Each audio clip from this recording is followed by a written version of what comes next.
Subtracting numbers in scientific notation is just like adding numbers that are in scientific notation. Our powers of 10 must be the same. I'm going to change the one with the smaller exponent, which in this case is 10 to the third power. To get 3 to become 4, I need to add 1 to it. So if my exponent is getting bigger by 1, that means my coefficient needs to get smaller by 1. So I'm moving that decimal 1 place to the left.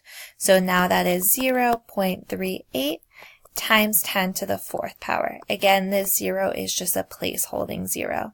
Now that my powers of 10 are the same, I can go ahead and subtract. Again, this is representing that they have the same place values lined up. So I have 6.2 minus 0.38. In order to do this subtraction correctly, I'm going to add a placeholding 0 here. I can't subtract 8 from 0, so I'm going to borrow here and bring over that 1. So now I have 10 minus 8, which is 2.